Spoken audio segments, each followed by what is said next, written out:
What happens when a CEO trades his corner office for a cargo loader's vest and finds his employees being pushed past their breaking point? Bryce Anderson stood alone in the dim glow of the employee locker room, pulling on the faded blue vest with a stitched-on name tag that read Rick. The fake mustache itched, the baseball cap felt tight, and the steel toe boots were about half a size too big. But it was all necessary. No one could know he was the CEO. He hadn't been to this airport in years, not since his father ran the company and took him along to tour the newly opened cargo terminal. Now there were 20 locations across the country, each one handling luggage and cargo for major airlines. But lately, Bryce had been hearing conflicting reports about this airport location. On paper, it was doing fine, but turnover was high and complaints from employees rarely made it past the local manager. Something wasn't adding up. He'd never met most of the crew here. Airports were high-security, transient places. With rotating shifts, contractors, and high turnover, no one would think twice about a new loader starting today. The disguise, thanks to a professional makeup artist, was good. He looked like a tired, slightly overweight man in his 40s with a 5 o'clock shadow and a limp. He even had a fake resume, arranged through HR, listing time at smaller airports. He stepped into the break room where 5 employees were already slumped over plastic tables, eating breakfast burritos and sipping from paper cups. Conversations were low. No one looked up when he walked in. "You the new guy?" asked a short, wiry man with a shaved head. He didn't smile. "Yeah." "Rick," Bryce said, holding out his hand. The man didn't shake it. "Tony, lead hand." He jerked his thumb toward the door. "You're late, let's move." It was 5:50 in the morning. Bryce followed Tony out to the tarmac where the sun was barely rising. The cold air bit through his jacket. The roar of engines from landing planes made it hard to hear. Tony handed him a pair of earmuffs and gestured toward a waiting belt loader. "You're on gate D for the morning. You load. Don't ask questions, just keep up." The first flight arrived within minutes, and the bags came fast. Bryce threw his back into it, hoisting suitcase after suitcase into the cargo hold. He was strong, but he hadn't done physical labor like this in years. After 20 minutes, his lower back screamed. After 40, his arms were jelly, but the others just kept going. "Move it, Rick," Tony barked from the tarmac. "You're slowing us down." Bryce bit his tongue. He kept loading. By the second flight, Bryce was dripping sweat. He looked over at a thin, dark-skinned teenager who looked barely out of high school, struggling to lift a heavy duffel. The kid's name tag read Jalen. Tony stormed up behind him. "You're not in daycare, Jalen. That bag should have been in the hold 5 seconds ago." Jalen winced. "It's just my wrist, I don't care." "You want to keep this job, you get that bag in." Bryce watched as Jalen grimaced and used both arms to swing the bag into place. Back in the break room an hour later, Bryce collapsed onto a bench, breathing hard. Jalen sat beside him, rubbing his wrist. "You okay?" Bryce asked. Jalen gave a half laugh. "It's just sprained. I fell last week. Tony doesn't let us take time off, says we're already short." "Why are you short?" Bryce asked. "People quit, or get fired for being too slow, or they just stop showing up." "Tony's been running this place like it's boot camp." Bryce nodded slowly. "Does management know?" Jalen shrugged. "I tried telling the store manager. She said Tony keeps the operation running, so unless someone files a report, there's nothing she can do." A tall woman named Lacey came over then, holding a bottle of water. "You knew?" she asked Bryce. "Yeah, Rick. You'll need this," she said, handing him the bottle. "And maybe a back brace." Bryce smiled. "Thanks." She sat down across from him. "You seem different." "How so?" "You didn't laugh when Tony tore into Jalen. Most new guys laugh or join in." Bryce shook his head. "Didn't seem funny." Lacey leaned in a little. "Tony's been pushing people hard. We used to have 6 on the morning shift. Now we're 4. He says it's budget cuts, but we're getting the same workload." "I noticed." She glanced around to make sure no one was listening. "He's not all bad. He gets stuff done, but he's burning people out." "We're not machines." Bryce nodded again, the weight of it settling in his gut. Thanks for telling me. The next flight came in and they went back out. Bryce tried to keep pace, but by noon his body was screaming. He pulled a muscle in his side lifting a suitcase and had to step away for a minute. Tony found him crouched behind the service cart, catching his breath. You hiding now? Tony snapped. No, just needed a minute. You don't get minutes, you keep up or you're out. Bryce stood slowly. People can't work like this forever. Tony narrowed his eyes. You here to work or preach? Bryce didn't answer. That night, Bryce sat in a motel room, icing his side and staring at the wall. He hadn't expected it to be this bad. He knew running a business meant tough decisions, but this wasn't about money. It was about people being broken down for the sake of speed. He thought of Jalen's wrist, Lacey's quiet concern, the bags, the sweat, the silence. He needed to stay one more day. Maybe two. He needed to see everything. The second day started before the sun again, but this time Bryce arrived earlier. The soreness in his arms and shoulders made every movement stiff. He moved slower down the hallway behind the cargo terminal, past the vending machines and lockers, into the break room. 3 of the morning shift were already there. No one said much. A box fan hummed weakly in the corner. A stale smell of old coffee clung to the air. Tony walked in, already in uniform, clipboard in hand. He scanned the room, his eyes landing on Bryce. You still here? He said without looking up from the clipboard. Bryce nodded. Figured I'd give it another shot. Tony didn't respond, just flicked a glance toward the door. We're light again. Jenkins called out. Gate FTK's yours. Bryce followed the team out onto the tarmac again. The wind cut harder today. He adjusted his vest and kept his head down. At Gate F, a woman named Rena was already checking the belt loader. She had a calm presence, moving efficiently but without rush. Her hair was tied back tight and she wore gloves with the fingertips cut off.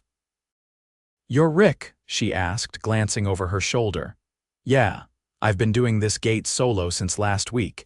If you can lift without dropping anything, we'll get along fine, he nodded. I'll keep up. They worked in silence for the first 2 flights. Rena didn't waste movement. She knew where every bag should go, when to pause, when to signal to the driver. Bryce did his best to match her pace. His body ached, but he stayed focused. During a lull between flights, she finally spoke again. Tony put you here on purpose. Why? He doesn't like it when people ask questions. You asked too many yesterday. Bryce paused, brushing grit off his gloves. That obvious? You paused when Jalen got yelled at. You didn't join in. That's enough for Tony. He looked at her.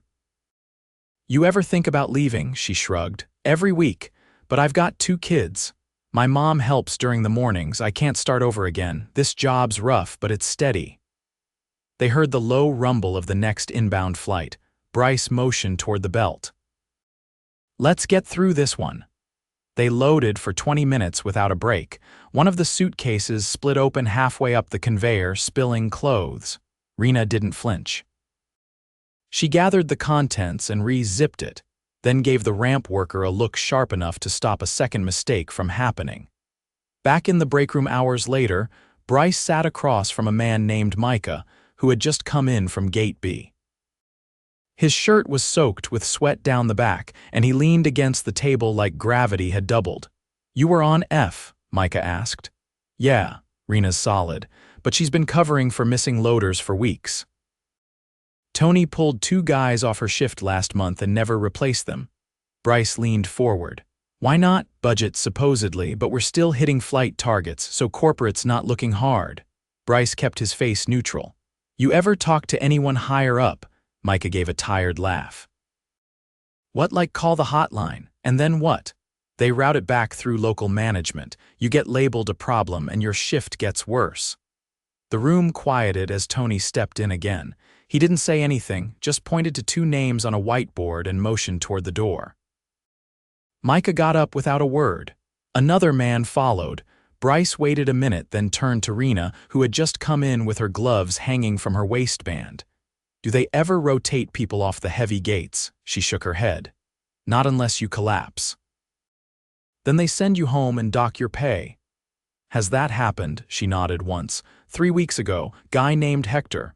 Back gave out mid-shift. Tony said he was faking it. He hasn't been back. Bryce felt a slow burn in his chest. The pieces were clicking together: high turnover, false budget claims, injury denial, pressure on whistleblowers. All reinforced by a manager who'd built a culture of fear. Later that afternoon, Bryce found himself assigned to the cargo hold of a regional jet. The space was cramped and hot. Sweat poured off his face. The air operations clerk outside the hold called for more speed. The plane was behind schedule. As Bryce pushed a crate into place, he heard a loud thud from the other end of the hold. He crawled forward and found Jalen, doubled over, hand pressed to his ribs. "You all right?" Bryce asked, voice low. "Hit the latch too hard, it caught me on the side. Can you breathe?" "Yeah, just hurts." Bryce helped him out of the hold. The ramp supervisor, a man in a reflective vest with a clipboard, barely glanced over. "What's going on?" he asked. Jalen tried to straighten up. "I'm good, just caught the latch, then finished the load. We're behind." Bryce stepped in. "He needs a minute." The supervisor narrowed his eyes. "Who are you?" "Rick, new loader." "You're not his lead, get back in the hold." But Bryce didn't move. "He's injured." "You want him passing out in the airframe?" The man grunted, then turned away. Bryce sat Jalen down near the edge of the platform. "You gotta report that." Jalen shook his head. "Won't matter, they'll say I wasn't paying attention. You weren't doing anything wrong. Doesn't matter." "Tony'll say it was my fault." Back in the locker hallway after shift, Bryce caught sight of Tony talking quietly to the store manager, a woman in a navy blouse with a lanyard and badge clipped to her collar. They were standing near the attendance board. Bryce ducked behind a vending machine and listened. "I had to cut another loader today," Tony said. "We're over head count according to last quarter's numbers." The woman frowned. "That doesn't match what I have. We're below minimum on morning rotation." Tony nodded. "Yeah, well, I'm rotating temps in. Keeps the OT numbers clean, looks better upstairs." She hesitated. "Make sure it stays compliant. If someone audits this." "They won't. We've hit targets for 5 straight months. Nobody's looking down here." Bryce backed away slowly, heart pounding. This wasn't just overwork. Tony was cooking the numbers, using temps off the books to avoid overtime and make it look like the crew was fully staffed. That explained the chaos: people being pulled in and out, no consistent rotations, and no one sticking around long enough to question it. That night, alone in his motel room, Bryce stared at the printed shift schedule he'd quietly taken from the clipboard rack. Names were crossed out and rewritten in pen. No digital record, no accountability. He looked at a note he'd scribbled down. Jalen injured, Hector fired after back injury, temps rotated in without records, budget cuts unsupported by workload. Tony manipulating staffing reports. He picked up his phone, hovered over his VP of operations number, then set it down again. Not yet. This had to be handled right. No leaks, no rumors. If Tony caught wind, he'd cover his tracks one more day. That's all Bryce needed. The full picture was almost in place, and the truth was worse than he'd imagined. Bryce arrived before dawn again, his body protesting every step as he made his way through the chilled service corridor. The previous 2 days had left him running on fumes. There was a tightness in his lower back that hadn't loosened since the end of his last shift, and his left knee felt like it was grinding with every movement. Still, he didn't hesitate. The plan was already locked in place. He passed through the security gate without a word, nodded at the sleepy guard barely glancing at the ID badge clipped to his vest, and ducked into the back hallway leading to the operations board. The first thing he checked was the roster names scrawled in different handwriting, some half erased, others squeezed into margins. It was a mess. There were no official initials, no timestamps, and no digital backups. Just a paper trail that could be rewritten on the fly. Tony's handwriting stood out in bold, jagged strokes. Bryce wasn't on the board today. Neither was Rena. Nor Jalen. Instead, a name he didn't recognize: C. Morales was penciled in beside gate F. He checked the time column. The start was listed as 5:45 a.m., but it was already nearly 6. Morales hadn't shown. Bryce rounded the corner into the equipment bay and found Rena pulling a harness over her shoulders, already halfway through her prep. "I thought you were off today," he said. "I am," she replied, adjusting the strap.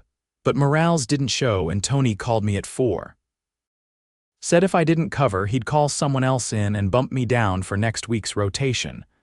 But you're not even listed on the schedule." She gave a short, humorless breath. "He said the schedule's fluid." Bryce's jaw tightened. "You didn't have to come. I've got rent due Friday." She grabbed a pair of gloves from the supply rack and walked off without waiting for a response. Bryce moved toward the far side of the prep area, where Jalen was sitting on a crate with his sleeve rolled up to the elbow. The skin over his ribs was mottled purple and green. He was trying to tape an ice pack in place.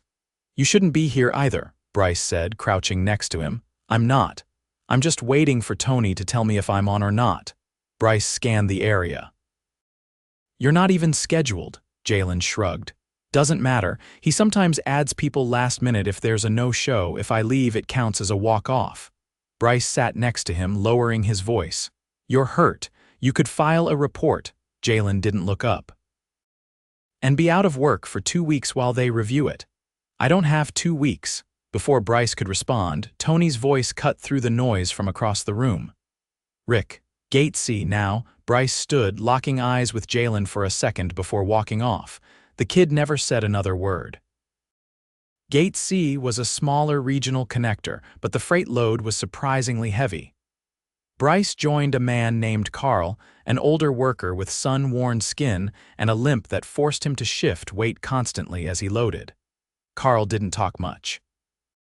He handed Bryce a pair of worn gloves and pointed to the belt. They worked in silence for nearly half an hour, the only sounds being the rumble of the loader and the thud of containers hitting the floor. As Bryce reached for a long crate labeled "Live Animal," Carl finally spoke.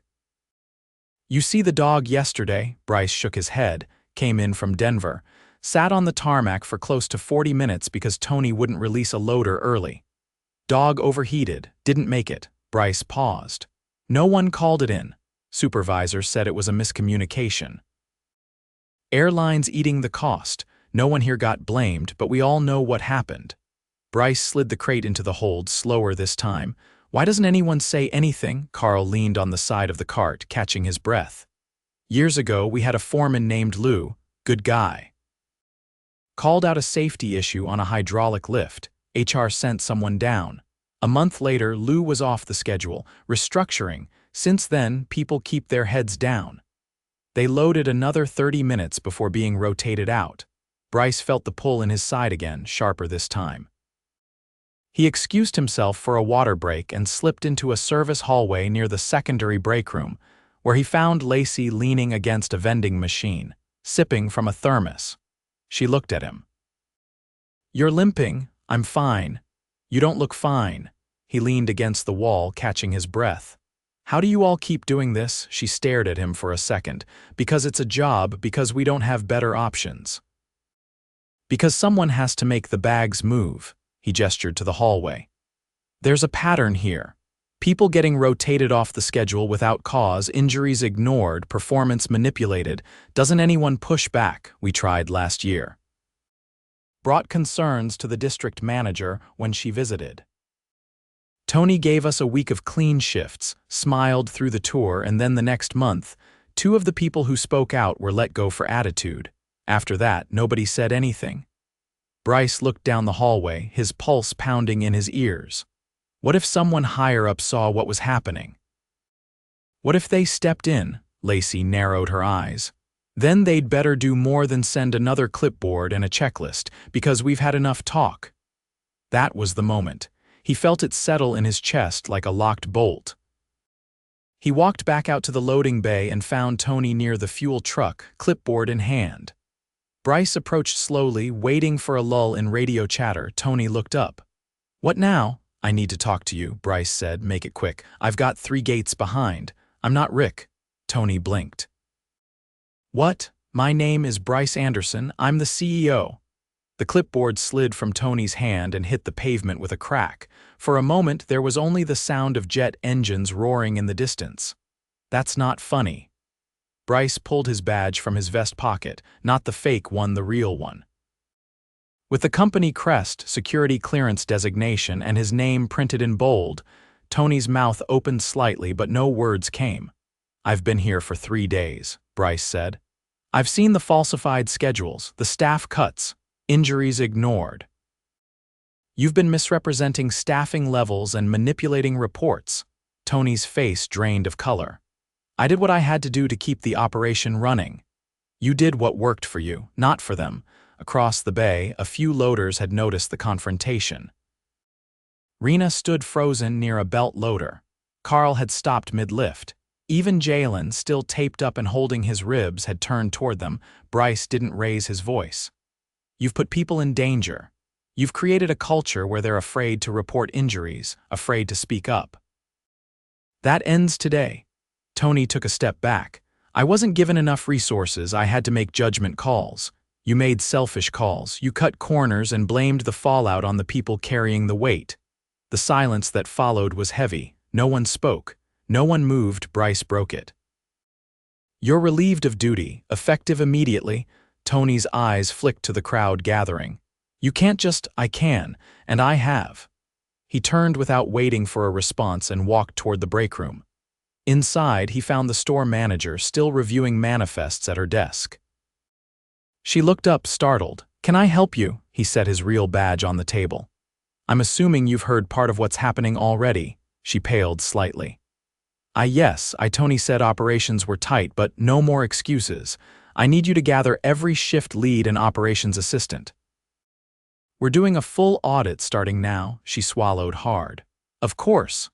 Bryce stepped back out into the open where a dozen employees had gathered. No one said anything. They just watched him. He raised his voice enough to carry. "There are going to be changes. Today. Some of you have been carrying more than your share for far too long. That ends now." He met Lacey's eyes, then Carl's, then Jalen's. "I'm sorry it took me this long to see it firsthand." No one applauded, no one cheered, but no one walked away either. Because for the first time in a long while, they believed someone might actually be listening. By mid-afternoon, the break room had gone silent. Not the kind of quiet that followed exhaustion, but the kind that came when something shifted. Word spread fast. Bryce wasn't Rick. Tony was gone. And no one knew what was about to happen next. Bryce stood at the whiteboard near the time clock, flanked by the regional HR partner and a quiet-faced compliance officer flown in that morning. They weren't there to observe, they were there to document. The store manager, now seated in the office and no longer casually nodding her way past complaints, had been instructed to remain available but not involved in the review.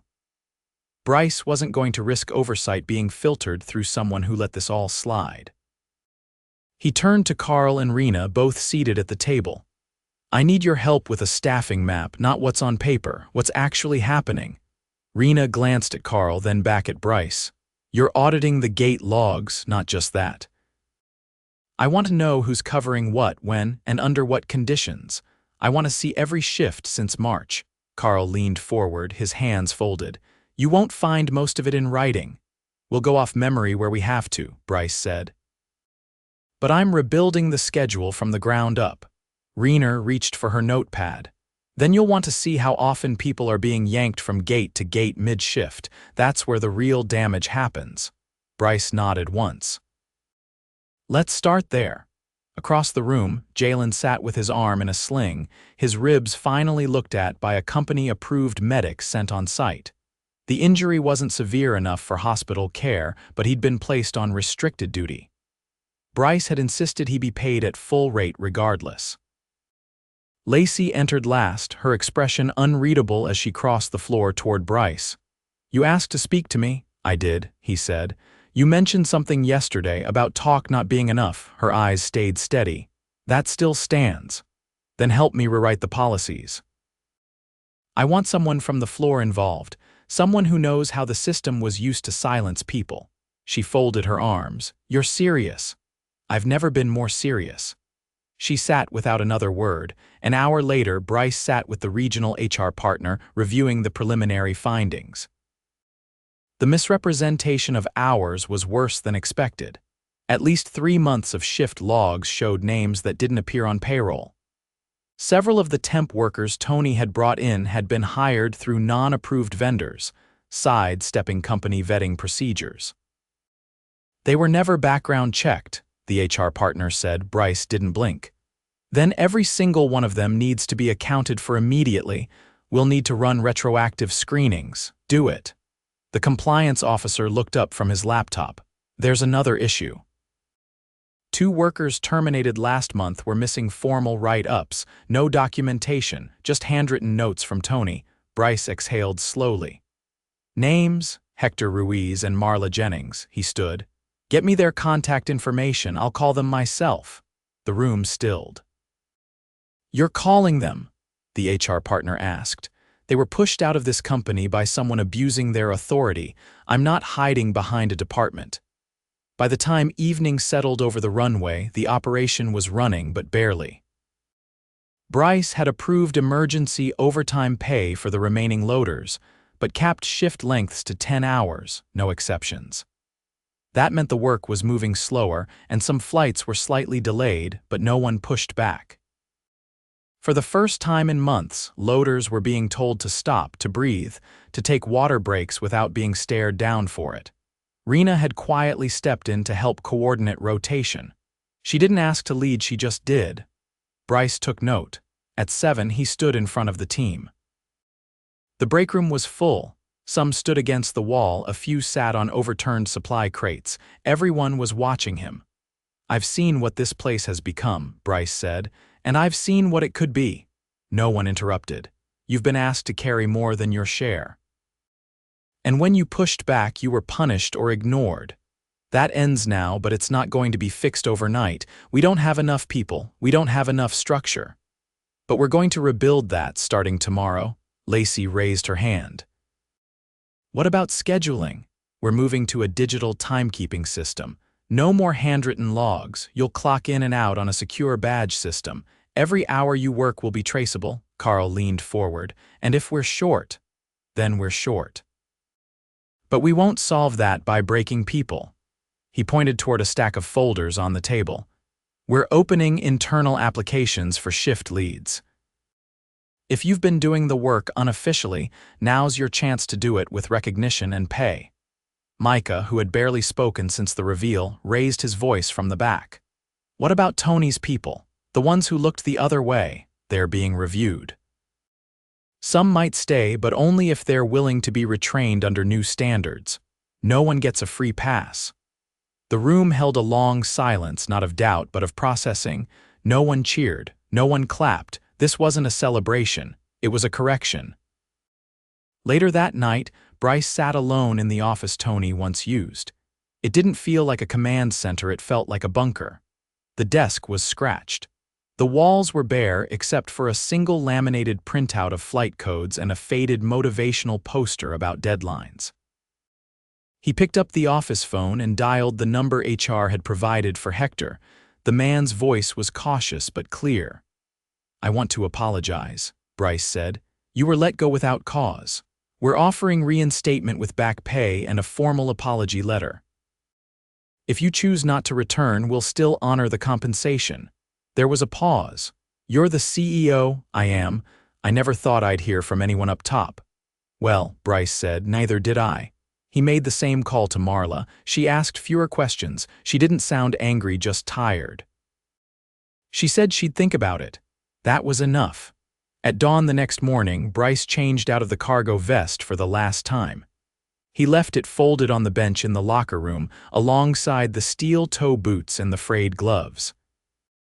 He walked the tarmac one last time, not as a worker, but not quite as a visitor either. The sun caught the side of the belt loader as it started up for the first flight.